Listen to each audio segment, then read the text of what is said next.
नमस्ते मित्रों, आज सुप्रीम कोर्ट के इतिहास में एक विचित्र घटना घट गई है। सुप्रीम कोर्ट के ही एक वकील ने चीफ जस्टिस ऑफ इंडिया की ओर कोर्ट रूम में ही जूता उछाल दिया।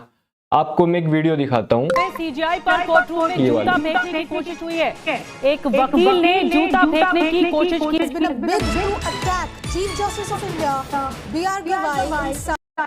B R Gavai chief justice of India है, उन पे 71 साल के एक वरिष्ठ वकील ने जूता फेंका है। किसी राह चलते व्यक्ति ने नहीं फेंका है। नाम है राकेश किशोर जी। अब क्यों उन्होंने जूता फेंका, ऐसा क्या किया chief justice B R Gavai ने कि जूता फेंक दिया एक वकील ने? और सूचना ये मिल रही है कि वकील को छोड़ भी दिया गया पुलिस के द्वारा।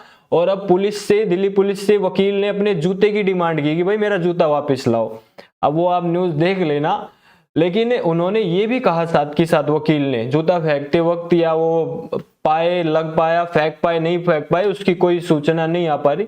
लेकिन वकील साहब ने कहा सनातन का अपमान नहीं सहेगा हिंदुस्तान। अब ऐसा क्या अपमान हो रहा है सुप्रीम कोर्ट से, मैं पूरी सारी की सारी चीज दिखाऊंगा। उससे पहले आप ये वाला एक देखिए, ये वाला चीफ जस्टिस जो बी आर गवई, उन्होंने कहा था go and ask the deity itself, मतलब विष्णु जी से जाके पूछो। एक हिंदू ने याचिका डाली थी सुप्रीम कोर्ट में कि भाई कोई मंदिर था, उसकी वो मूर्ति पुनरुत्थान पुनर्निर्माण के लिए वो कह रहे थे कि आप निर्देश दो। तो उन्होंने निर्देश देना छोड़ो, उन्होंने उस व्यक्ति को बोल दिया कि तुम विष्णु जी के भक्त हो तो जाके उनसे ही करवाओ ये काम। वो भी तुम्हारे अगर भगवान है, तुम सच्चे भक्त हो तो विष्णु जी से ही करवा लो ये काम। आप ये साइड में फोटो देख पा रहे होगे। देखिए किसी ने जूता फेंक के मारा है, राकेश किशोर जी ने, वकील ने, या लगाया उन्होंने ट्राई किया है, या क्या सच है? यदि ऐसा हुआ तो मैं इसका तो समर्थन नहीं करता हूं। लेकिन एक बात सच है, सीजीआई से, चीफ जस्टिस ऑफ इंडिया से हम ये उम्मीद करते हैं कि वो अपने कर्तव्यों का ठीक तरीके से पालन करे, निर्वहन करे, देश के नागरिकों के हित में वो काम करे और पक्षपात ना करें। सबसे महत्वपूर्ण बात, क्या ऐसी कोई स्टेटमेंट कोई चीफ जस्टिस किसी और मतपंथ संप्रदाय के प्रति दे सकता है? ये प्रश्न है मेरा। लेकिन इसकी शुरुआत यहां से नहीं हुई थी। जो अभी बी आर गवई ने स्टेटमेंट दी थी, ऐसी ऐसी बहुत सारी चीजें सुप्रीम कोर्ट से पहले हो चुकी हैं। तो इस चीज पे मैं आता हूं कि आखिर क्या चीज है। मैं इधर दिखाता हूं, मैं इस चीज को मैं और ये वाला देखिए आप। इसकी शुरुआत यहां से हुई थी 1954 से। आप ये न्यूज पढ़ेंगे, शिरूर मठ का केस हुआ था 1954 में। तो इसमें लिखा the doctrine of essentiality was invented by a 7 जज bench of the Supreme Court in the Shirur Math case इन 1954। मतलब ये जो हस्तक्षेप करते हैं ना धार्मिक मामलों में कोर्ट, इसकी शुरुआत 1954 से हो गई थी, जब उन्होंने शिरूर मठ केस में कह दिया था कि भाई डॉक्ट्रिन ऑफ एसेंशियलिटी, मतलब हम धार्मिक मामलों की जो प्रैक्टिसेस है, कौन सी एसेंशियल है, कौन सी प्रैक्टिस की जाए, कौन सी ना की जाए, इसका निर्णय कोर्ट कर सकता है कि भाई कैसे पूजा करनी, कौन सी ठीक है, कौन सी गलत है, कौन सी पाखंड है, कौन सी अंधविश्वास, इसका निर्णय किया जा सकता कोर्ट के द्वारा। आश्चर्यजनक बात थी। लेकिन चलो, जहां तक अंधविश्वास और पाखंड की बात है तो हम भी करते हैं ये चीज, तो वहां तक ठीक था, सही है। अगर ये पक्षपात ना करते तो फिर ठीक है ये कानून।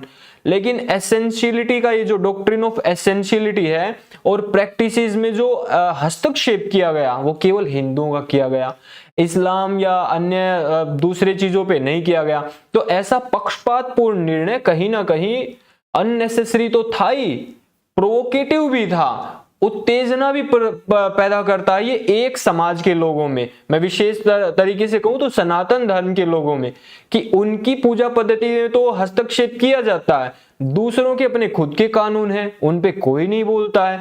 इसलिए इन वकील साहब की हो सकता भावनाएं आहत हो गई हो। सुप्रीम कोर्ट के जो राकेश किशोर जी ने जूता उछाल दिया, ऐसी खबरें आ रही। ये तो 1954 से होता हुआ आ रहा, आज की बात नहीं है कि किसी बी आर गवई जी ने या किसी ने कह दिया। अभी मैं बता रहा हूं कि किस तरीके से एक ही कम्युनिटी को टारगेट किया जाता है। ये दूसरा आप देखिए, ये मैं दिखाना चाहता था 1972 का रामानुज जी आर स्वामी केस है, ये आप यहां पढ़ भी लेना। इसे versus the state of Tamil Nadu के गया था। सुप्रीम कोर्ट ने क्या कहा, upheld the state's right to regulate temple management। उन्होंने कहा स्टेट को राइट है वो टेम्पल मैनेजमेंट को रेगुलेट कर सकता है, वो कंट्रोल कर सकता है। अब ये कौन सा धर्मनिरपेक्ष देश है भाई जहां पर एक स्टेट किसी धार्मिक मामलों या उनके मंदिर को कंट्रोल कर सकता है, रेगुलेट कर सकता है? क्या मस्जिदों को कोई कंट्रोल कर सकता है या चर्च को कोई कर सकता है इस देश में? उनके तो अपने कानून ही अलग है भाई। बताओ कि कभी कोई किया हो या कोई ऐसा केस हो, ऐसा पक्षपातपूर्ण निर्णय क्यों दिया जा रहा है? क्या कारण रहे होंगे? आगे देखिए, मैं यहां ये वाला देखिए, सुप्रीम कोर्ट धर्म के नाम पर पशु बलि रोकने की मांग, सुप्रीम कोर्ट ने खारिज की याचिका। अब देखिए, ये एक दूसरा उदाहरण मैंने दिया। हिंदुओं के मनुस्मृति आदि अन्य अनेक ग्रंथों में कहा गया मांसाहार ठीक नहीं, इसका निषेध और कोई मांस ना काटे आसपास, ऐसा प्रावधान मनुस्मृति में है।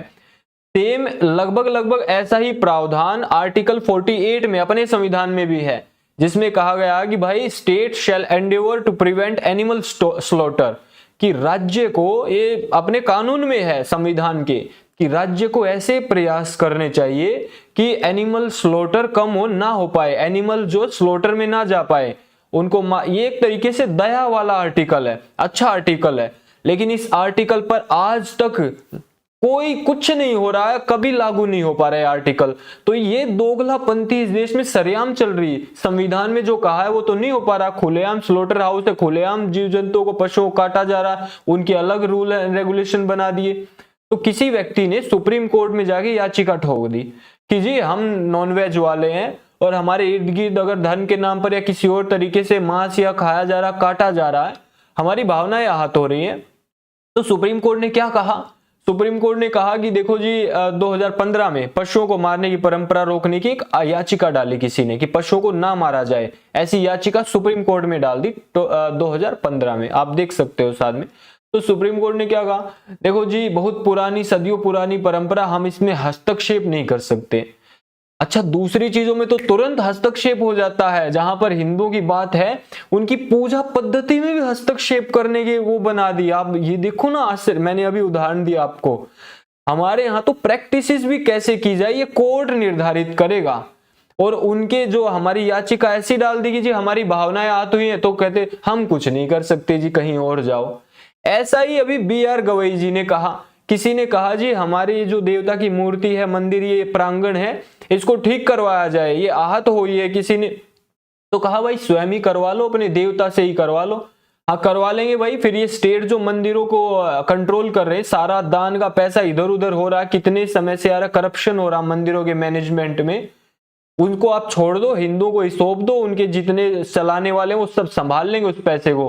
गवर्नमेंट हस्तक्षेप ना करे उसमें और कोर्ट भी हस्तक्षेप ना करे, अपने आप अपनी मूर्ति, अपने मंदिर सारा खुद चकाचक कर लेंगे। हजारों साल पहले भी होता था, जब इस देश में 1947 के बाद ये तथाकथित संविधान नहीं लागू था, तब भी यहाँ संविधान था।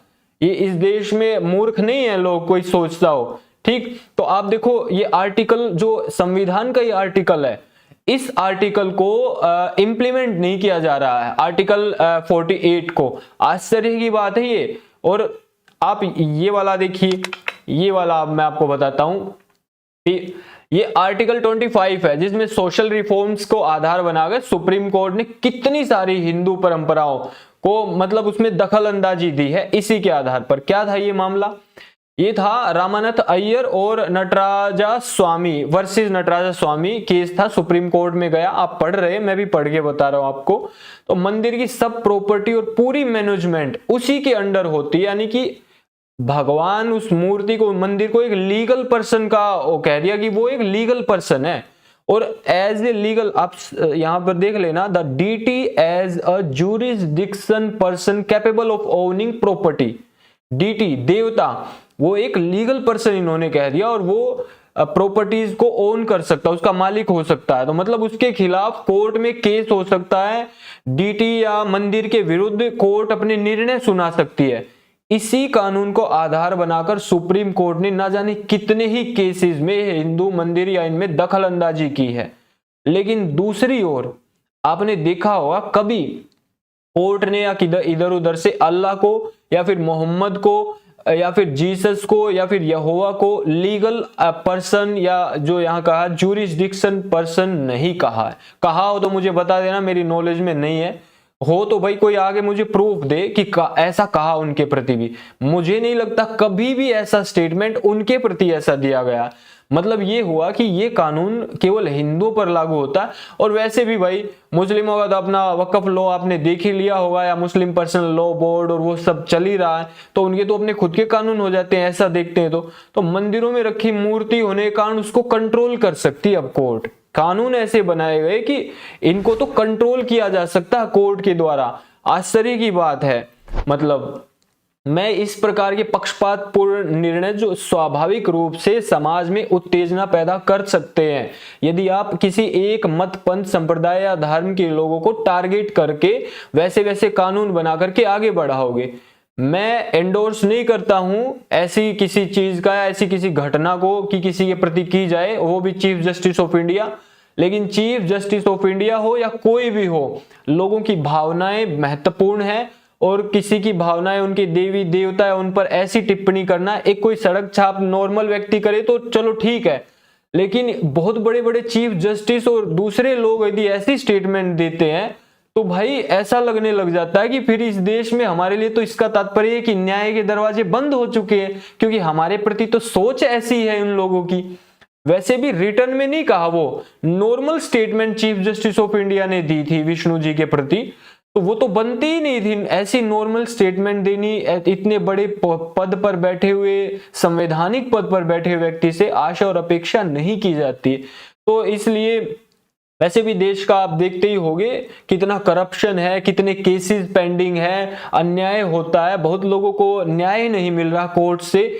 इन सब चीजों पर ध्यान देने की बजाय आप लोगों की धार्मिक भावनाएं या उनकी क्या पूजा करो नहीं करो उनमें दखल अंदाजी देना, इन सब में पढ़कर कोर्ट कहीं ना कहीं लोगों में अपनी छवि खराब, कोर्ट की छवि खराब हो सकती है। मैं ये बात कहना चाह रहा हूं। तो इस वीडियो को ज्यादा से ज्यादा प्रचारित करें कि 3-4 ऐसी घटनाएं मैंने इतिहास से बताई हैं। ये कारण हो सकते हैं कि उन्होंने कहा सनातन का अपमान नहीं सहेगा हिंदुस्तान। मैंने ऊपर लिख भी रखा है इस पे। ये बात कह करके उन वकील साहब ने, राकेश किशोर जी ने अपना जूता निकाल कर और उनको आघात पहुंचाने की कोशिश की है।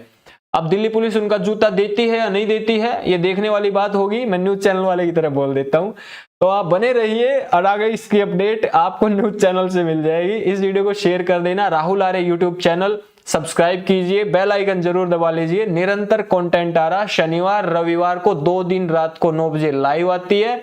वीडियो को आगे पहुंचाए, लाइक करें और कमेंट जरूर डालें आपके क्या विचार है इस पे। ओम जय श्री राम, नमस्ते, जय हिंद।